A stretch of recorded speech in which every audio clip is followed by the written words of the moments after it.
오늘은 사도행전 9장 1절부터 31절까지 특별히 4절을 중심으로 바울의 회심이란 설교를 전하도록 하겠습니다.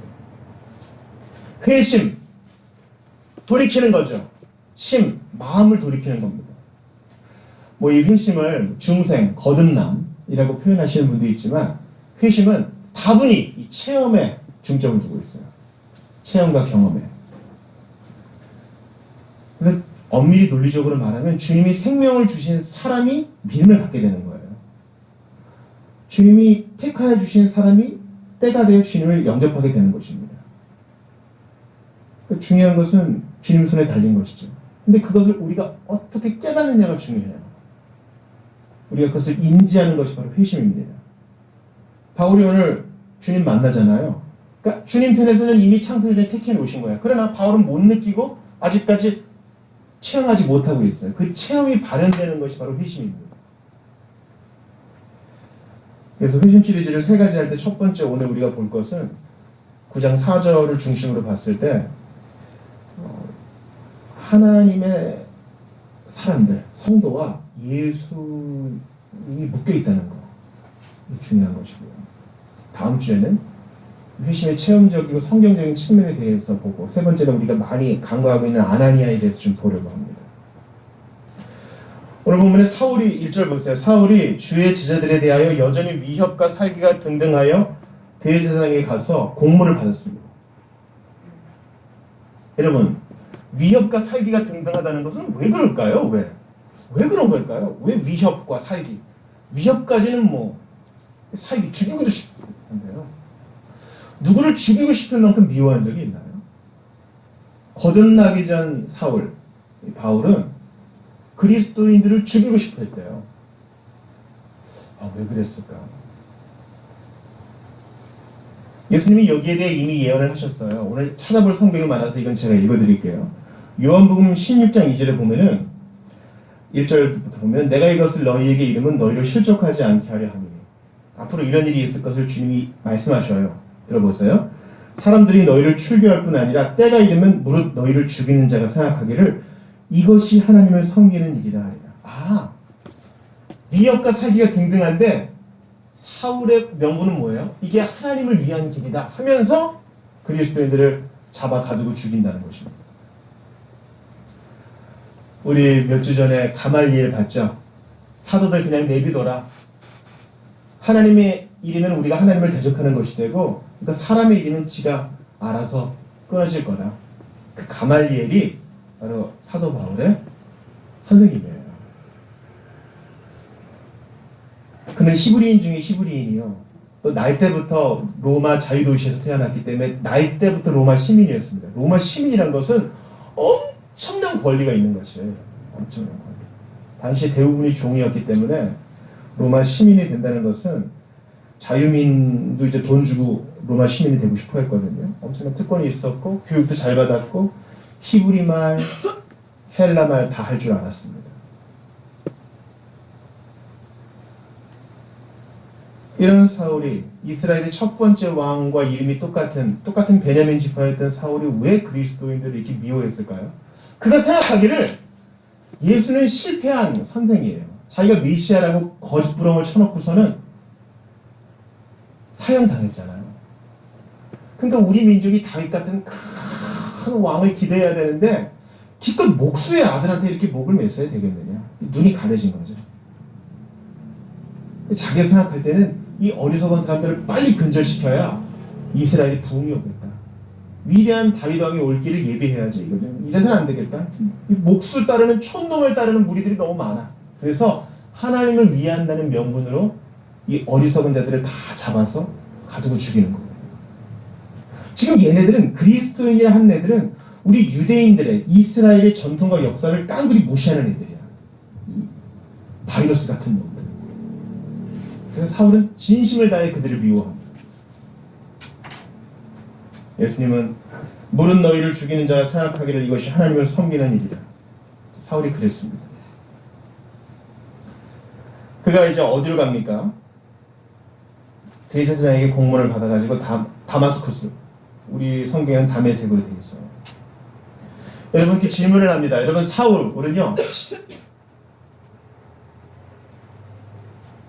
바리새인이에요, 사두개인이에요? 둘 중에 하나예요. 50%. 사울은 바리새인입니까? 사두개인입니까? 바리새인이에요. 바리새인은 상당히 청명결백하지만 힘은 없어. 근데 지금 이 바리새인이 2절 보세요. 다메섹 여러 회당에 가져갈 공문을 청하니, 이 공문을 누구에게 청해요? 바로 위에 보니까 대제사장은 바리새인이에요, 사두개인이에요? 아까 바리새인 나왔으니까 당연히 대제사장은 사두개인이겠죠. 바리새인, 사두개인, 이걸 기억하세요. 바리새인과 사두개인은 사이가 좋을까요, 안 좋을까요? 야당과 여당처럼 완전히 사이가 안 좋아요. 먼저 바리새인은 몸의 부활을 믿었어요. 사두개인은 믿지 않아요. 그거 안 믿는데 제사장을 할 수 있어요. 바리새인은 율법서, 선지서, 우리의 구약 성경을 다 하나님의 말씀으로 받아요. 그러나 사두개인은 모세오경과 일부만 받아요. 바리새인은 정치에 관심이 없어. 그러나 사두개인은 정치에 관심이 있어. 그렇게 알력을 행사하는 자들이 지금 그리스도인들을 박해하는 일에는 하나가 됩니다. 바울은 바리새인으로서의 자존심을 꺾고 지금 그리스도인들을 빨리 잡아 족쳐야 되니까 자존심을 꺾고 머리를 숙입니다. 공문 좀 하나 써주세요. 제가 다메섹 가가지고 잡아올 테니까. 그래? 당시 이제 다메섹에는요 여러 회당들이 있었고, 로마는 종교 문제에 대해서는 너희들이 알아서 해라 권한을 줬기 때문에 대제사장이 알아서 체포할 수 있었습니다. 그래서 공문을 써줍니다. 현상금 사냥꾼처럼 이제 사울이 다메섹으로 갑니다. 여러분, 이스라엘 지도가 길쭉하게 있다고 생각해 보세요. 여기 예루살렘이 있고 다메섹은 북동쪽에 있어요. 북동쪽 한 200여 킬로미터쯤에 있어요. 서울에서 여기서 대전까지 한 몇 킬로 될까요? 한 160킬로쯤 될 거예요. 다메섹은 그보다 좀 더 멀어요. 여기서부터 전주까지 한 200킬로 되거든요. 다마스쿠스는 200킬로 넘는 구간에 있어요. 거기까지 뭐 말을 타고 갔겠죠. 지금처럼 교통이 편하지 않는데 그 불편함을 감수하는 이유는 진짜 미워했기 때문이에요. 미움이 동력이 돼가지고 사람을 쫙 몰아갑니다. 근데 여러분은 보시다시피 무슨 일이 벌어져요? 갑자기 하늘에서 빛이 탁 비추죠. 3절 보세요. 사울이 길을 가다가 다메섹에 가까이 이르더니 이제 200km 다 왔어요. 한 250여 킬로미터쯤 있는데 다 왔더니 호련히 하늘로부터 빛이 그를 둘러 비춘대요. 근데 지금 낮이거든요. 이 사울이 자기 만난 예수님에 대해서 사도행전에서 3번 얘기하는데 분명히 낮이에요. 근데 그 낮에 정오의 햇빛보다 더 센 강렬한 빛이 사울을 둘러 비춰요. 그리고 소리가 납니다. 이 빛과 하나님의 영광과 말씀이 같이 오는 거예요. 빛으로 임하신 예수님, 마귀는 어둠 속에서 영혼을 유혹하지만 예수님은 빛 가운데서 우리에게 오십니다. 고린도후서 4장 6절에 보니까 어두운 데에 빛이 빛이라 말씀하셨던 그 하나님께서 예수 그리스도의 얼굴에 있는 하나님의 영광을 아는 빛을 우리의 마음에 비추셨도다. 빛을 쫙 비추셔서 어두운 사울의 영혼을 비추세요. 너 지금 이게 문제다. 눈이 가리워져서 다른 사람들을 죽이려 하고 있구나. 이게 문제다. 이제까지 눈이 가리워져서 나를 보지 못했구나. 이 빛을 비춰줄 테니 나를 보아라. 우리가 목회 기도하는 이유가 있어요. 목사님 아까 뭐 참회 기도도 하고 있는데 왜 또 기도해? 이 목회 기도는 조명을 위한 Prayer for Illumination이라고 지금 선포되는 말씀에 빛을 비추어 달라는 기도예요. 당연히 뭐 알아서 하시겠지가 아니라 성령께서 빛을 비추어 주시지 않으면 예수를 만날 수도 없고 성경을 이해할 수도 없다. 조명이 상당히 중요한 겁니다. 이 빛 속에서 사울은 눈이 멉니다. 그래서 며칠간 식음을 전폐합니까? 사흘 동안. 아주 깊은 고민에 빠졌을 거예요. 과연 예수가 하나님이라면 내가 여태까지 뭘 잘못했고 뭘 잘못 이해했던가. 근데 다음 시간에 얘기할 건데요. 바리새인은 구약 성경을 다 믿었다 그랬죠. 그러면 예수가 메시아로 올 거, 베들레헴에서 태어난 거, 고난받는 종인 걸 알아야 돼요. 다른 사람 몰라도 사울은 알아야 돼. 그런데도 아는데도 눈이 가리워져서 예수를 안 믿고 제자들을 미워해. 그러니까 회심은, 불신앙은 1차적으로 지적인 문제가 아니에요. 여러분, 안 믿는 친구들이 너 예수 왜 믿냐? 너 기독교가 진리인 증거를 대봐. 증거를 대보라 그래요. 그럼 여러분 거기에서 무죄로 있으면 안 돼. 그렇구나. 근데 네가 바른 선상에 있지는 않은 것 같다. 우리가 살면서 믿는 많은 것들, 사실로 받아들이는 것은 사실 증거가 있어 믿고 받아들이는 게 아니란다. 그렇다면 내가 너에게 다시 질문할게요.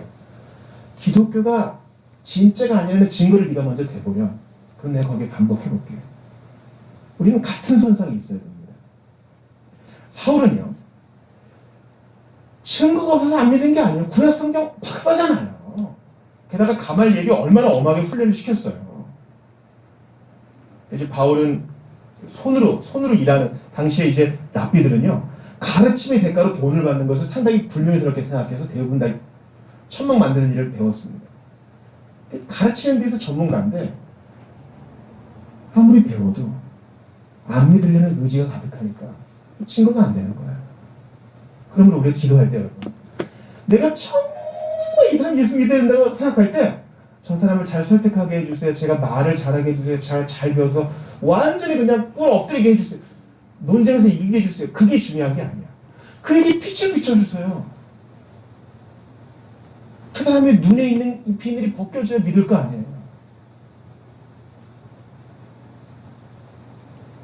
이건 의지의 문제예요. 안 믿겠다는 의지를 주님이 빛을 딱 비춰주셔서 거꾸로 들여주셔야 돼요.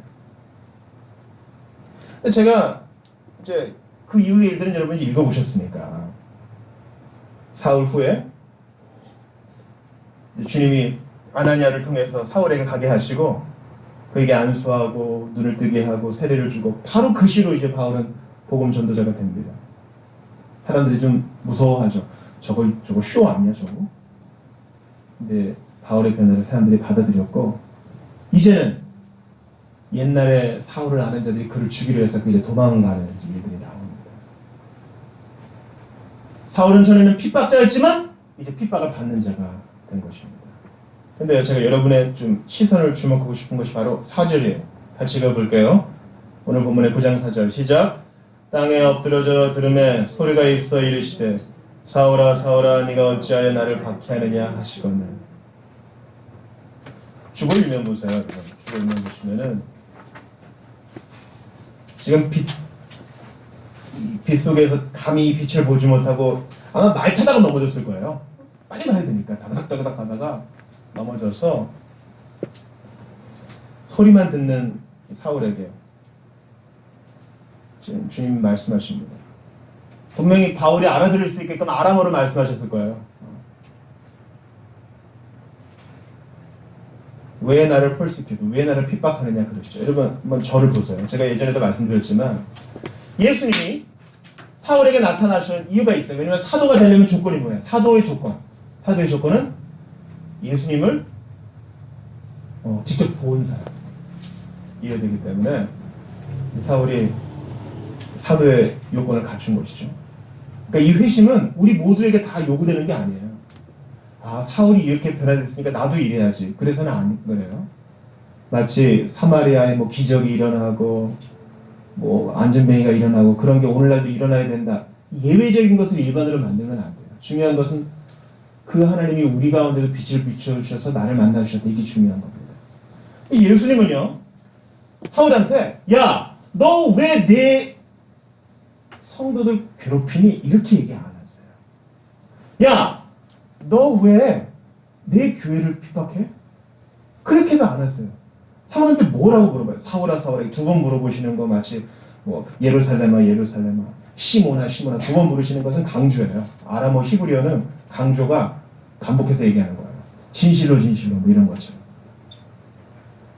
4절 보세요. 예수님 사울한테 뭐라 그러세요? 사울아 사울아 네가 어찌하여? 누구를? 나를. 여러분 이거 깊이 생각해 보셔야 돼요. 예수님은 하나님이죠. 사울은 예수님을 하나님을 핍박할 수도 없고 감히 그런 거 생각도 못할 사람이야. 바리새인으로서 여호와 하나님을 너무 존경하는 사람이거든. 사울이 핍박한 이는 누구예요? 예수 믿는 사람들. 근데 예수님 뭐라 그러세요? 나를 잃어버렸어요.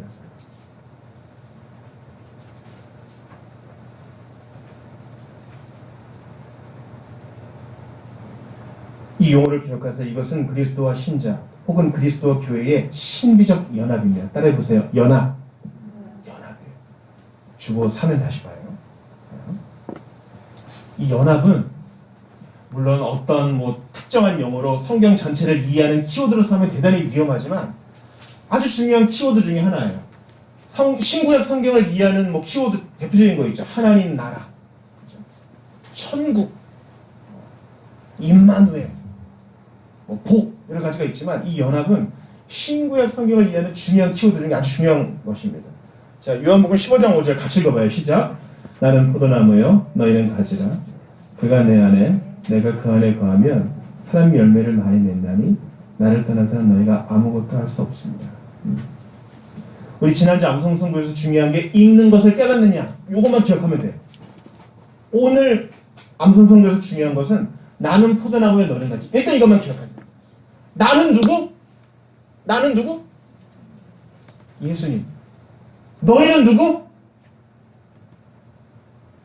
너희는 누구? 우리들. 나는 하나, 너희는 복수. 여러분들 우리 집에서 나눴잖아요. 기억하시죠? 얼마나 복된 말씀이에요. 포도나무가 있어요. 이 포도나무가 예수님이래요. 가지가 있어요. 우린 접붙여진 가지죠. 로마서에 보면. 그럼 이 가지도 포도나무죠? 연합되어서 하나라고요. 한 나무라고요. 같은 수액을 받고 같은 햇빛을 받고 같이 뿌리에서 물 나눠 마시는 하나라고요. 예수님은 핍박받는 성도들과 자기를 같이 보세요. 우리 예전에 드라마 있잖아요. 오글거리는 거. 아프냐? 나도 아프다. 그거는 그 극에서는 그럴 수 있어. 근데 예수님은 진짜 아파하세요. 왜냐면 포도나무와 가지가 하나이기 때문에. 여러분, 저는 중학교 때 같은 부분을 3번 부러져 봤거든요. 8번 부러졌어요. 그럼 얘만 아픈 게 아니죠. 전체가 아픈 거잖아요. 그렇지 않아요? 그게 연합의 중요한 요소예요. 하스테반 선교사님이 만든 노래가 있어요. 하나님께로 더 가까이 갑니다. 그 뒤에 부분 아세요? 고통 가운데 계신 주님. 여기서 마음에 안 드는 거야. 우리 주님은 영광스러운 곳에 계신데 고통 가운데 계시다고? 무슨 말이에요? 주님은 고통을 즐기시나? 바늘로 자기를 콕콕콕 찔러가면서 아파야 행복한 그런. 여러분 성경 찾아볼게요. 골로새서 1장 먼저 찾아봐요. 골로새서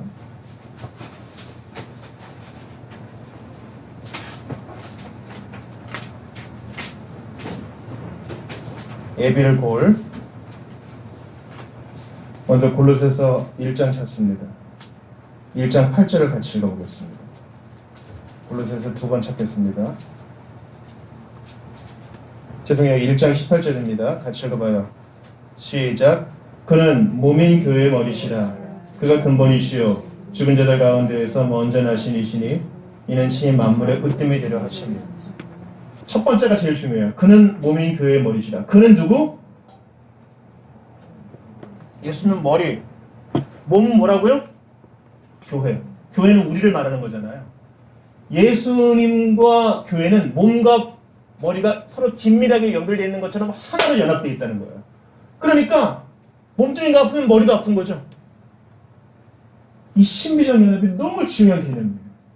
그럴 이유가 없거든요. 근데 그렇게 하시겠대요. 고통을 나누시겠대요. 기쁨을 나누시겠대요. 자, 골로새서 넘겨봐요. 뒤에 부분이 있어요. 골로새서 1장 24절. 같이 읽습니다. 시작. 나는 이제 너희를 위하여 받는 괴로움을 기뻐하고 그리스도의 남은 고난을 그의 몸된 교회를 위하여 내 육체에 채우느라. 이게 바로 고통 가운데 계신 주님을 이해하는 방법이에요.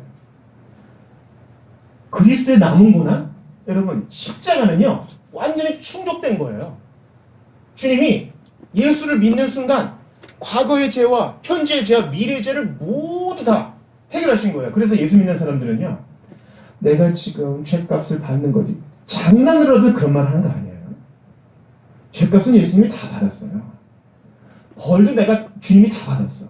우리는 징계로서 지금 이런 걸 받는 거예요. 자녀로서의 징계로서. 그럼 봐요. 그리스도의 남은 고난이 있대요. 고린도서 1장 24절. 예수님의 십자가가 충분하지 않았나가 아니라 뭐예요? 신자와 교회와 예수님이 연결되어 있기 때문에 교회가 받는 고통을 주님이 공유하신다는 그런 의미예요. 이걸 그렇게 이해해야 됩니다. 본문에서 그리스도의 남은 고난은 그리스도가 당한 고난의 불충분성을 암시하지 않고요, 그리스도와 한 몸을 이루는 교회가 당연히 받아야 하는 고난인 이 고난을 유기적 관계에서 머리가 같이 느낀다. 그래서 몸의 각 지체가 느끼는 고통을 필연적으로 머리가 느낀다. 그런 것입니다. 이해가 됐어요. 그리스도와 신자의 연합을 알지 못하면 그리스도의 남은 고난은 십자가로 충분하지 않나 보다, 이런 오해가 생길 수 있어요. 성경을 또 한번 찾아볼게요. 에베소 찾아볼게요. 에베소 1장입니다.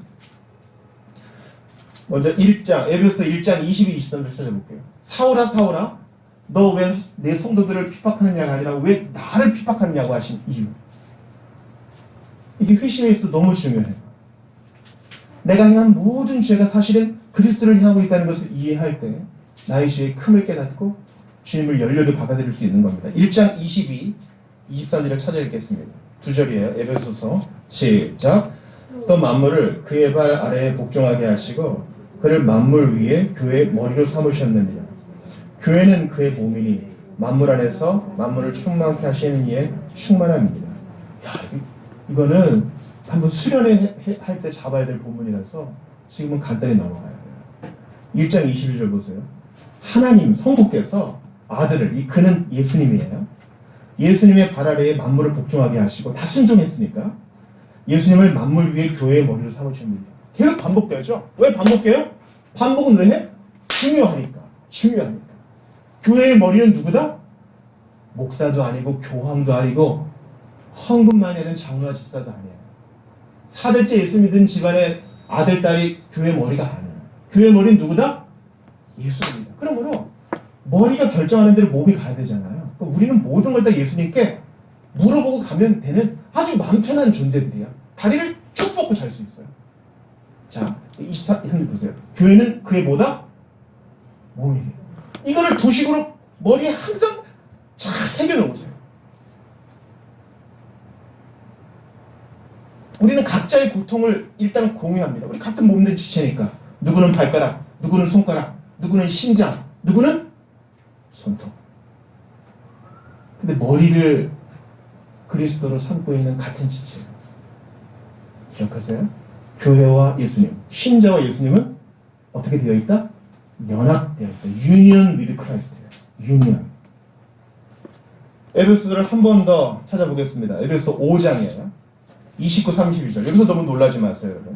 5장 29에서 32절입니다.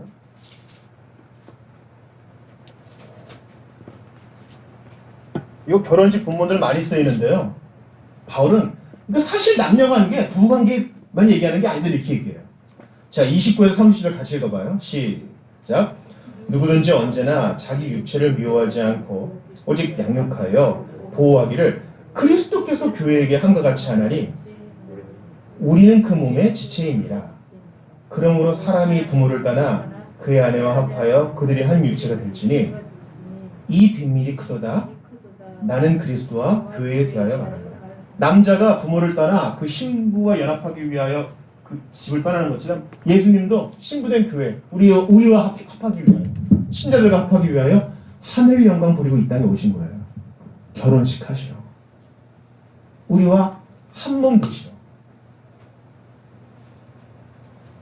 30절 보세요. 이 비밀이 크도다. 예수님은 머리고 우리는 그 몸이고 연합되어 있고 고통을 나누고 기쁨을 나누고 서로 연결되어 있고 하나라는 사실. 나는 주 안에 주는 내 안에, 주는 포도나무에 나는 가지라는 사실이 너무 큰 개념으로 이 비밀이 크도다 그래요. 논문을 쓰다가 대박, 사건 이렇게 쓴 거예요. 이게 되게 논리적이지 않은 거예요. 갑자기 감정적으로 이렇게 나오면 안 되거든요. 논리적인 거는. 바울은 너무 놀라기 때문에 이걸 차분히 설명하다가 대박 사건 하는 거예요.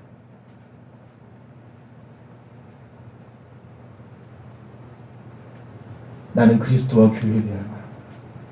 이렇게 연합되어 있기 때문에 예수님은 사울한테 왜 나를 핍박하느냐고. 그럼 이렇게 적용할 수 있겠죠. 내가 그리스도와 함께 십자가에 못 박혔나니, 예수님과 내가 함께 십자가에 못 박혔기 때문에 이제 나는 그분 안에 살고 그분은 또 내 안에 삽니다. 우리가 기뻐하면 주님도 기뻐하시는 거예요. 그렇죠? 우리가 슬퍼하면 주님도 같이 슬퍼해 주시는 거예요.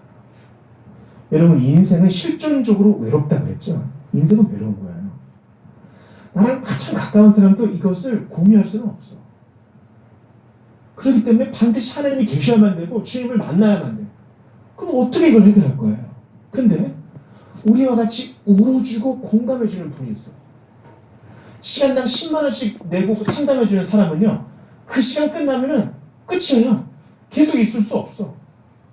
그냥 끄덕끄덕 해주죠. 그리고 상담이란 건 대부분 들어주는 것이기 때문에 그냥 내 얘기하고 다음 시간에 오라고 보내는 거예요. 예수님이 계셔야만 되고 예수님이 계시기 때문에 우리 살 수 있는 거예요. 이걸 이렇게 한번 적용해 볼 수도 있겠습니다. 그리스도인들을 핍박하는 것은 예수님을 핍박하는 거죠. 그렇다면 성도들을 사랑하지 않는 것은 예수님을 사랑하지 않는 거예요. 그렇죠? 이 논리에 따릅니다. 왜 나를 핍박하느냐? 몸된 교회를, 즉 신자들의 몸을 귀히 여기지 않는 것은 예수님을 귀히 여기지 않는 것이에요. 논리의 비약 아닙니다. 좀 이따 참고 선고를 찾을 거예요. 동료 신자를 사랑하는 것은 예수님을 사랑하는 것입니다. 예수님을 사랑하고 영광 돌리는 것은 애매모호한 게 아니에요. 아주 구체적으로 뼈와 살이 있고 나와 눈을 마주칠 수 있는 동료 신자들을 사랑하는 거예요. 그 사람이 좀 덜 성숙하고 문제가 있고 나랑 기질이 안 맞아도 지역교회를 돌보는 것은 예수님을 돌보는 것입니다. 성도들을 사랑하고 약자를 돌보는 것은 주님께 영광 돌리는 것입니다. 자, 오늘 마지막 성경을 찾을게요. 마태복음입니다. 먼저 마태복음 10장 찾을게요.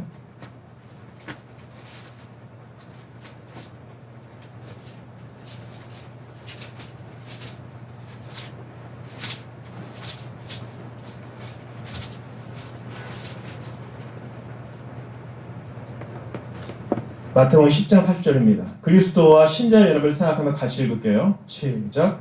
너희를 영접하는 자는 나를 영접하는 것이요, 나를 영접하는 자는 나를 보내신 이를 영접하는 것이요.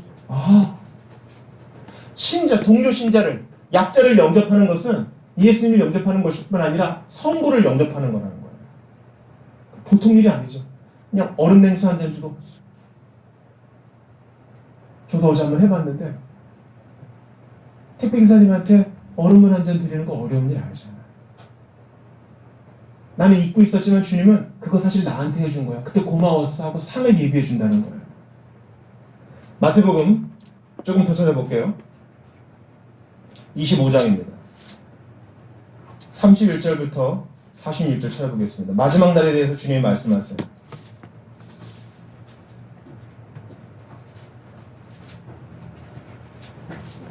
마태복음 25장 31절부터 46절.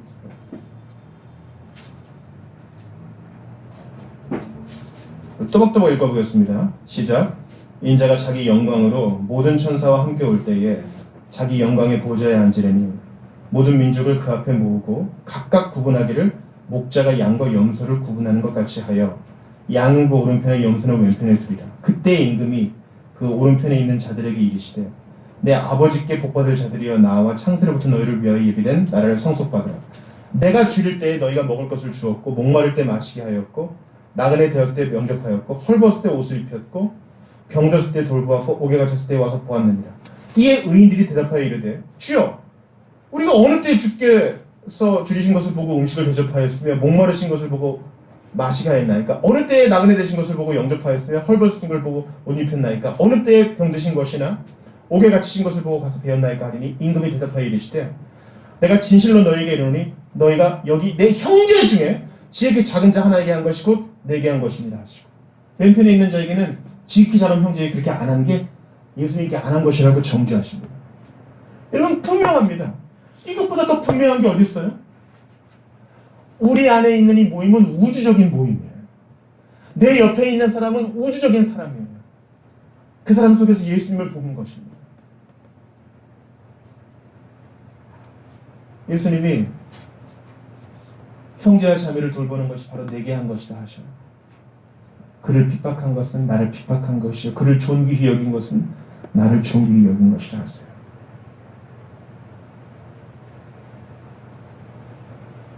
그리고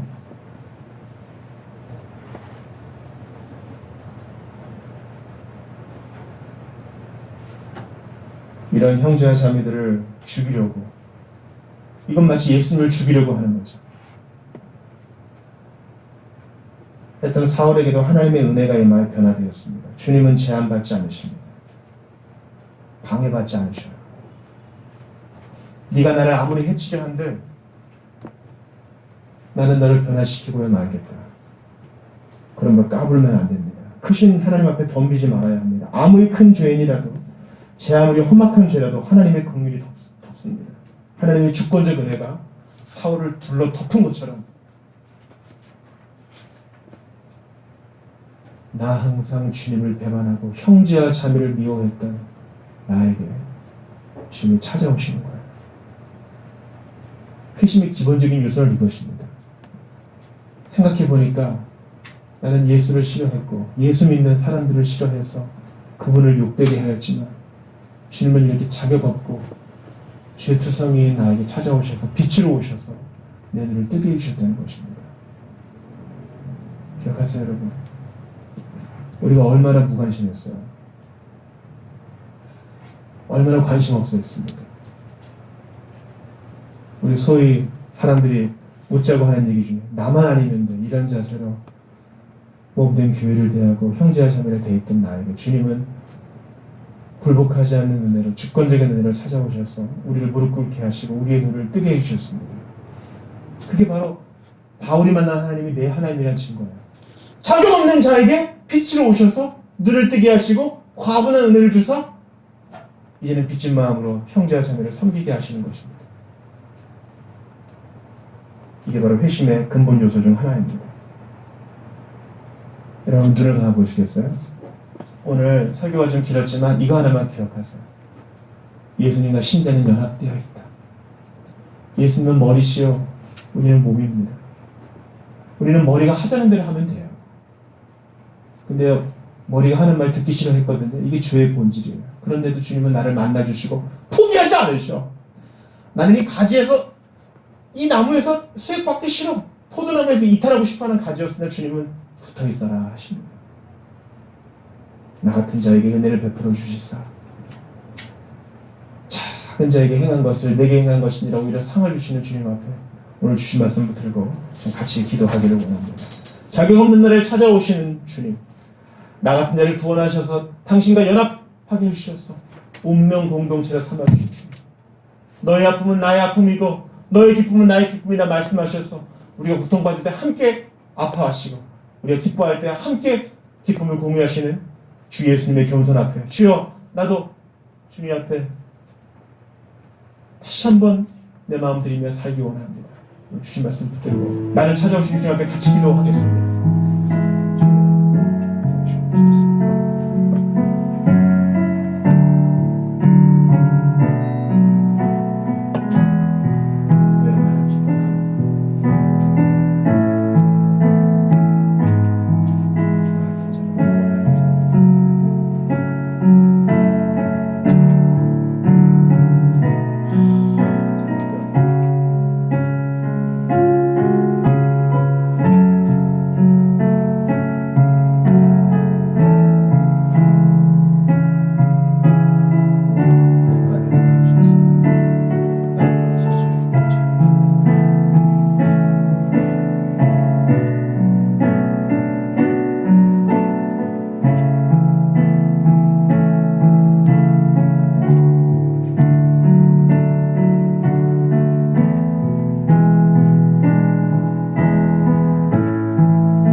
이런 저희를 예수님과 연합시켜 주셔서 감사합니다.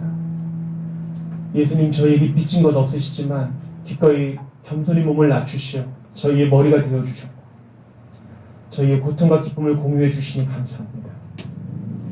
저희들이 핍박받을 때, 억울한 일을 당하고 괴로울 때, 고독할 때 주님과 함께 공유해 주시니 감사합니다. 사람들은 인사치레로 넘어가고 잊어버리지만 주님은 잊지 않으시고 우리의 머리 되셔서 우리와 함께 인생의 생사고라가 함께 해주시니 임마누엘 되신 주님 찬양합니다.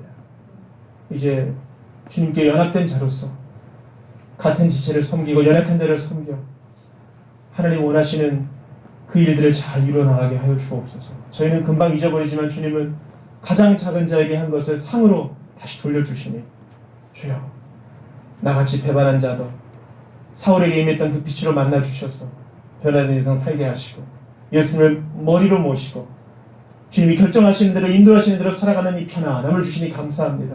걱정 근심 다 내려놓고 평안으로 살아가는 이번 한 주 몸된 지체들을 잘 돌보고 머리 대신 주님의 인도를 잘 받아 살아가는 저희들 되게 도와주시옵소서. 이 아들 영상 가운데 함께 하소서. 나를 위해 아낌없이 피 흘려주시사 지금도 내 안에 계시는 임마누엘 주 예수님 이름으로 기도드리옵나이다. 아멘.